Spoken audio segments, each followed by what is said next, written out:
Hiddah adalah khidmah, maka saya yakin 100% kalau pemimpin punya 3 ini, maka kepemimpinannya akan dianggap sukses, baik sukses untuk dirinya maupun sukses untuk masyarakatnya. Kira-kira seperti itu.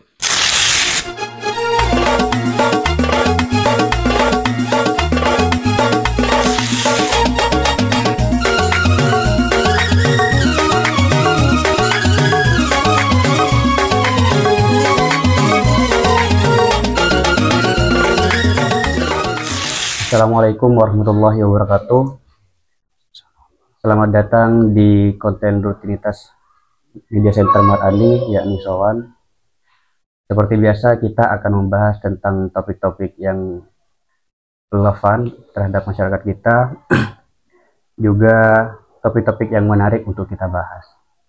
Pada episode kali ini, kita akan membahas terkait hal yang harus diperhatikan oleh pemimpin terpilih.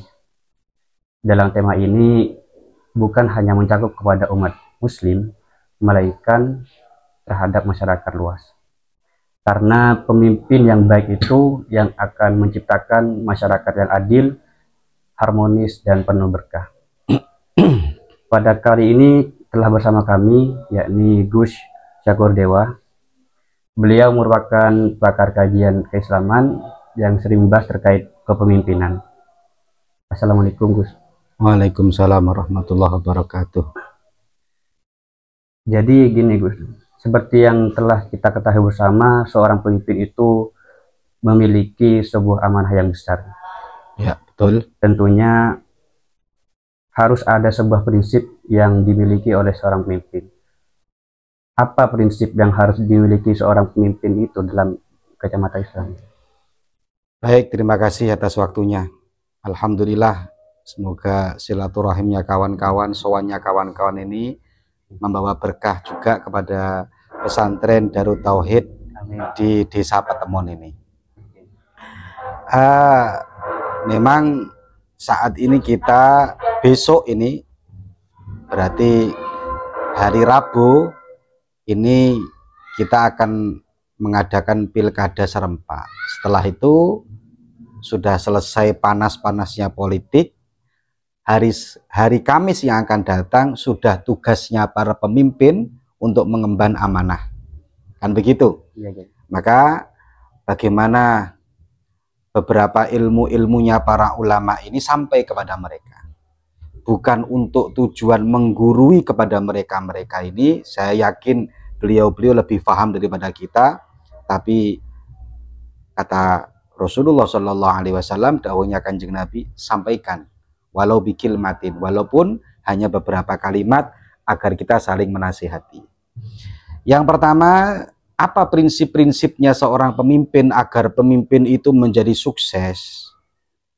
Sukses itu artinya yang dipimpin juga sukses, pemimpinnya juga sukses. Jangan hanya sukses dari salah satunya saja. Masyarakatnya menganggap sukses pemimpinnya, tapi sementara pemimpinnya tidak sukses untuk memimpin dirinya sendiri. Nah, oleh karena itu, bagaimana pemimpin yang sukses dalam kacamata agama Islam? Minimal mempunyai prinsip 3 ini. Orang boleh berbeda dengan saya. Orang boleh tidak sama dengan apa yang saya sampaikan. Tapi apa yang saya sampaikan ini mungkin beberapa hal memang sudah disampaikan oleh Rasulullah Shallallahu Alaihi Wasallam. Yang pertama, beberapa hari yang lalu saya membuka kitab Mukhtarul Ahadis. Ada satu dawuh, al-hiddatu ta'tari khiyara ummati. Sifat tegas, hiddah itu tegas. Kalau syiddah itu artinya keras. Ada bedanya antara syiddah dan hiddah. Kalau hiddah itu artinya tegas. Syiddah sifat yang kurang baik. Tapi kalau hiddah itu sifat yang baik. Al-hiddah ta'tari khiyara ummati. Sifat hiddah harus dimiliki oleh orang-orang terpilih di antara umatku. Di antara orang-orang yang terpilih itu siapa? Ya pemimpin. Maka tidak bisa ditawar lagi seorang pemimpin itu harus mempunyai sifat hiddah, tegas, Keras jangan, tapi tegas harus. Ada hal yang tidak baik, turun tangan, tegas harus. Tegas itu artinya sesuai dengan prosedur, aturan, undang-undang, baik undang-undang agama maupun undang-undang negara. Itu namanya al-hiddah. Maka tidak bisa ditawar, pemimpin harus punya sifat yang tegas. Kalau tidak punya sifat yang tegas, maka bagaimana dia bisa memimpin dengan baik? Kita contohkan Rasulullah Shallallahu Alaihi Wasallam. Kanjeng Nabi itu kalau memimpin tegas. Ketika berbicara masalah untuk diri pribadi beliau sendiri, beliau mungkin toleransi. Tapi untuk kebenaran, untuk yang hak, untuk umat, beliau sangat tegas sekali. Lah tegas ini dalam Islam harus dimiliki khiyara ummati. Pemimpin-pemimpin di antara umatnya Kanjeng Nabi. Hiddah namanya. Yang pertama tegas. Yang kedua adalah adil. Ya. Orang kalau sudah punya sifat adil, maka semua akan berjalan dengan baik. Adil itu jangan kita bayangkan disamaratakan, bukan. Adil itu kalau konsep sekarang, kalau saya melihat ya, lebih ke apa? Tidak menyulitkan masyarakat. Mau ketemu nggak dipersulit. Karena kita ini sekarang ini kondisinya kalau ya mohon maaf, kalau kita ini kadang-kadang saat ini kalau belum memimpin sering ketemu dengan umat, tapi setelah jadi pemimpin sulitnya ketemu bukan main. Ini kritik lah, kritik yang membangun agar didengar oleh kawan-kawan yang jadi pemimpin. Tidak menyulitkan. Kita ini menurut saya terlalu banyak sekali masyarakat yang ingin sukses dalam bidang tertentu, tapi sulitnya Masya Allah. Birokrasinya maksud saya. Birokrasinya sulit. Lah, pemimpin yang baik adalah diartikan bagaimana tidak menyulitkan para pemimpin-pemimpin itu. Kita lihat kepemimpinannya Rasulullah Shallallahu Alaihi Wasallam. Kemudian diteruskan oleh Abu Bakar, Sayyidina Umar, Sayyidina Utsman, Sayyidina Ali. Bagaimana beliau itu memihak betul kepada pemerintah, memihak betul kepada masyarakat dengan sifat adilnya sehingga masyarakat mengatakan tidak ada kepemimpinan yang sehebat di masa emasnya agama Islam. Itu yang kedua. Yang ketiga, kalau menurut saya bisa ngayomi. Bisa ngayomi ini posisikan pemimpin itu bukan seorang pemimpin yang berjiwa otoriter, tapi pemimpin yang mampu melayani masyarakat. Artinya, posisikan bahwa pemimpin itu karena dipilih oleh masyarakat, mereka wakil daripada masyarakat, mereka adalah pelayan daripada masyarakat. Kalau sudah dia merasa punya jiwa khidmah, jiwa melayani, maka semuanya tidak ada rasa gengsi. Kalau sudah mempunyai sifat melayani, sehingga dikatakan kullukum ra'in wa kullukum mas'ulun an ra'iyatihi. Kamu sekalian ini seperti pengembala, seperti pelayan, dan kalian semua perilakunya akan dimintai pertanggungjawaban kelak di akhirat. Maka tiga ini kalau dimiliki, yang pertama hiddah, yang kedua adalah, dan yang ketiga khidmah. Nah ini, tiga ini. Hiddah, adalah, khidmah, maka saya yakin 100% kalau pemimpin punya tiga ini, maka kepemimpinannya akan dianggap sukses. Baik sukses untuk dirinya maupun sukses untuk masyarakatnya. Kira-kira seperti itu. Ini muncul beberapa pertanyaan lagi. Ya. Di Indonesia ini kan terkadang ada pemimpin yang itu bukan tidak beragama Islam. Namun waliyadzubillah, semoga pemimpin di Indonesia semuanya beragama Islam. Ya. Sehingga muncul statement dari mereka-mereka yang menjadi pemimpin yang bukan dari kalangan muslim, ngapain, itu kan prinsipnya muslim, kan seperti ini, seperti ini. Nah, yang tiga ini apakah apakah terkhususkan kepada orang muslim saja atau bagaimana? apa juga yang non muslim juga dikenal.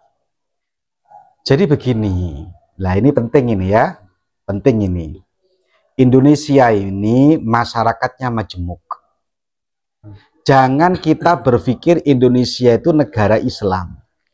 Sudah sering kiai-kiai itu menyampaikan Indonesia itu bukan negara Islam, tapi Indonesia mayoritas adalah orang Islam, gitu ya. Kalau kita melihat, mengacu, kalau sampean hidupnya di Jawa, tentu kalian akan tahu bahwa kita sekitarnya banyak orang-orang Islam. Tapi coba sampean sekali-kali keluar Jawa. Kita keluar Jawa. Saya beberapa kali ini punya jadwal di luar Jawa, termasuknya di Kalimantan Barat. Ada beberapa daerah yang Islam itu minoritas.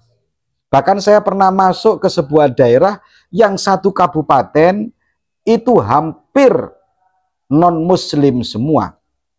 Non-muslim semua. Bahkan cari masjid itu sulitnya luar biasa.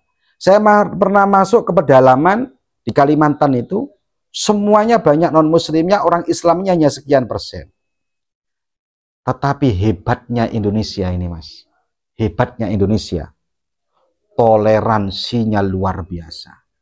Maka saya bersyukur sekali hidup, diberi kesempatan hidup di Indonesia ini luar biasa. Saya sangat bersyukur dan saya bangga menjadi orang Indonesia. Waktu itu saya masih ingat ketika saya acara ngisi pengajian ada di daerah Meliau namanya. Meliau itu melewati beberapa hutan baru nyampe. Kita waktu pengajian karena di sana kita minoritas, siapa coba yang ngawal kita itu? Pemuda-pemuda Dayak. Pemuda Dayak itu bukan orang Islam, non-muslim.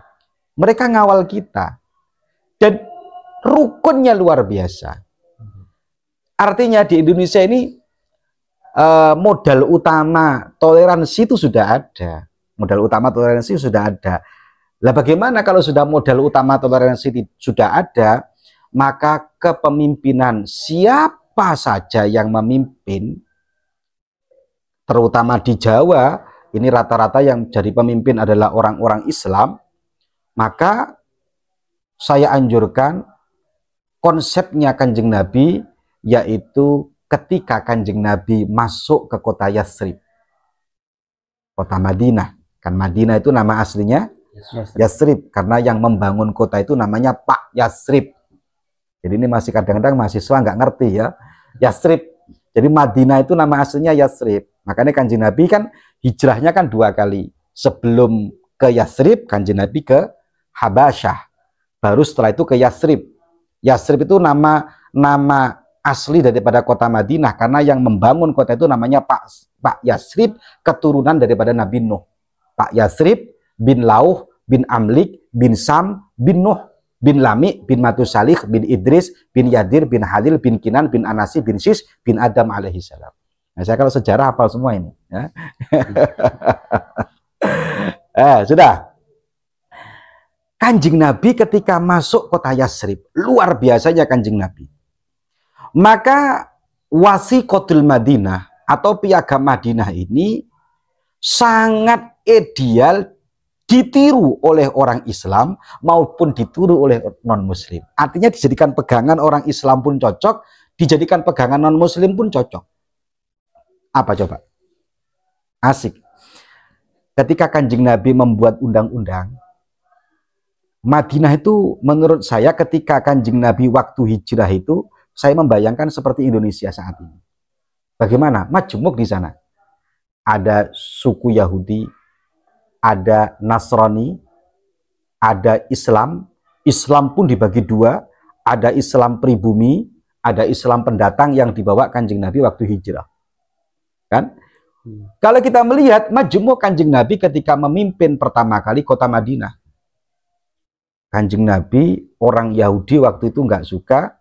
Kanjeng Nabi menulis dengan ucapan hadza kitabum Muhammadin Rasulillah. Ini adalah teks yang dibuat oleh Muhammad utusan Allah. Orang Yahudi nggak mau nerima, wong ada kata Rasulullahnya. Oh nggak mau saya, ada kata Rasulullahnya saya nggak mau ini. Kalau saya tahu kamu Rasulullah kan saya sudah beriman, sementara saya tidak mau beriman. Waktu itu siapa yang menulis? Sahabat itu dulu nggak banyak yang menulis, nggak banyak yang bisa nulis. Jadi sahabat itu banyak yang ummi, banyak yang tidak bisa nulis seperti Kanjeng Nabi. Yang bisa nulis hanya beberapa orang kan, hanya Sayyidina Ali, Zaid bin Sabit, sahabat-sahabat senior banyak yang juga nggak bisa nulis. Nah, ketika Kanjeng Nabi menulis hadza kitabu min Muhammadin Rasulillah, ada kata-kata Rasulillah, orang Yahudi nggak mau. Nggak mau saya, hapus. Apa katanya Sayyidina Ali? Walaupun kau penggal leher saya, aku tidak akan pernah menghapus kata Rasulullah. Sayyidina Ali wajar, karena beliau bagaimanapun harus mempertahankan akidahnya membela Kanjeng Nabi. Tapi coba lihat, apa Kanjeng Nabi egois? Apa Kanjeng Nabi tidak bisa? Tetap tulisan itu. Kanjeng Nabi ingin umat itu bersatu. Mau dari kultur apa saja, mau dari budaya apa saja, bahkan mau dari agama apa saja. Kanjeng Nabi kemudian manggil Sayyidina Ali. Ya Ali, mana tulisan Rasulillahnya? Mana tulisan Rasulillahnya? Karena Kanjeng Nabi kan ummi, tidak bisa membaca, tidak bisa menulis. Sayyidina Ali mengatakan, ini ya Rasul. Kanjeng Nabi menghapus sendiri kata Rasulullah. Coba andaikan ini dimiliki oleh para pemimpin kita, apa enggak aman Indonesia ini? Aman, karena tidak ada egoisme dalam memimpin. Tidak ingin dirinya dikedepankan, tapi bagaimana umat ini bersatu. Yang lebih bagus lagi, orang kadang tidak membaca Piagam Madinah, Wasiqatul Madinah, itu di mukadimahnya. Saya Piagam Madinah itu paling suka membaca di mukadimah. Kalau sub 1, sub 2, sub 3 mungkin ada yang banyak yang hafal. Tapi mukadimahnya bagus. Saya paling hafal di mukadimahnya. Karena mukadimah ini yang dijadikan sebagai pegangan seorang pemimpin, baik pemimpin kita maupun pemimpin non-muslim, bagus semua untuk dijadikan sebagai pegangan. Namanya, maka dikatakan oleh para ulama, Piagam Madinah ini adalah teks yang paling valid siqah setelah Al-Quran. Jadi semua hadis-hadis itu nomor 2 derajatnya setelah Wasiqatul Madinah, setelah Piagam Madinah. Dalam Piagam Madinah itu tertulis begini. Al-muslimuna min Quraisy. Ini coba nanti dicek. Al-muslimuna min Quraisy. Orang-orang Islam pendatang. Quraisy berarti kan yang ikut Kanjeng Nabi. Wa Yasrib, penduduk Islam pribumi. Tidak hanya sampai di situ. Wal Yahud, dan orang-orang Yahudi. Bayangkan. Wan Nasara, dan orang-orang Nasrani. Innahum ummatun min dunin nas. Mereka satu keinginan, satu tujuan di hadapan manusia. Min dunin nas. Artinya, kalau di negara yang Islam, di negara kita yang Indonesia, itu agama, budaya di bawah payung hukum Indonesia. Salah mau agamanya apa saja, tetap harus punya sifat tadi yang pertama, al-hiddah. Sehingga kalau kita melihat Wasiqatul Madinah atau Piagam Madinah, ini cocok. Mau pemimpin apa saja, pemimpinnya mau Islam ataupun non-Muslim, mereka satu tujuan, min duninas, untuk menciptakan negara yang adil dan beradab. Kalau ini bisa bersama-sama, nggak akan terjadi apa-apa masalah. Saya yakin seperti itu. Kira-kira seperti itu ya. Mungkin langsung ke pertanyaan yang kedua, Gus. Ya. Pertanyaan yang kedua, kan dari pemimpin yang ada pasti ada yang egois seperti itu. Pemimpinnya yang egois. Baik dari pemimpin atau masyarakat. Ya. Nah, bagi pemimpin itu bagaimana cara menghindari hal tersebut sesuai ajaran sunnah dan Al-Quran? Menghindari sifat keegoisan, menghindari perpecahan dan lain sebagainya. Ya. Memang egois ini adalah sifat yang dimiliki siapa saja tidak baik. Jangankan seorang pemimpin, santri punya sifat egois loh, nggak bagus. Hah? Betul? Santri punya sifat egois itu tidak bagus. Maka bagaimana untuk menghilangkan sifat egois, terutama untuk seorang pemimpin? Kesadaran diri bahwa dia adalah pelayan masyarakat. Dan ingat dawuhnya Kanjeng Nabi Muhammad SAW, orang yang besok dipanggil pertama kali untuk dimintai pertanggungjawaban itu seorang pemimpin. Ketika dia punya sifat egois, maka otomatis dia yang pertama kali dapat hisab dan dia yang pertama kali mendapatkan nikmat atau adab.